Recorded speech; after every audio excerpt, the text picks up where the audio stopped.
All right, this video we talk about cute int types. Now, this is something that if you're an old school C++ programmer and you've worked on multiple operating systems, you know is just infuriating.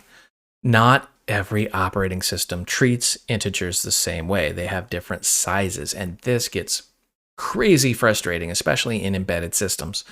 So what we're talking about here is how Qt makes integers universal, meaning they use this special magic in the background called a typedef. I know, modern technology, right? So if you've worked with C++ before, you know a typedef is basically just like making an alias for something. So anything in Qt starts with the letter Q. And we're going to say Q, int, and you notice this pops up. If it doesn't, you can press Control Space on the keyboard, and you have some options starting with int 8. And let's just call this value 8 equals, and we're just going to null these out. I shouldn't say null. We're going to zero those out just to initialize them. We've got 8, 16, 32, 64.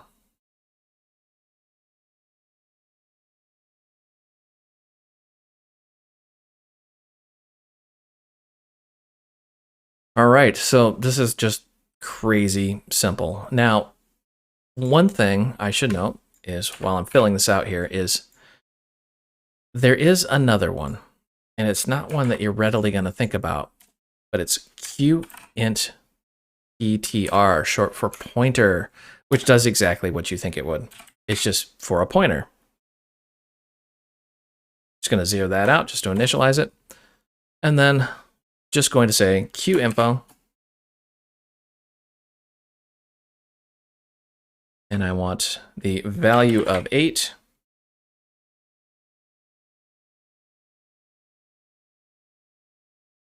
All right, and let's just do the magic of copy and paste, do this. So we've got 8, 16, 32, 64.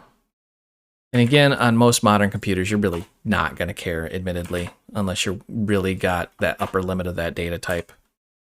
But when you get into embedded, this is just amazing, because now it doesn't matter where you take your code, it will always be the same size. So I'm going to do the size of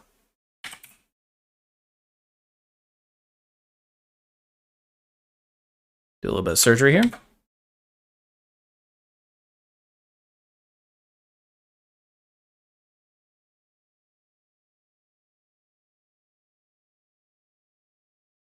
And it doesn't matter where you run this simple little example, these will always be this size.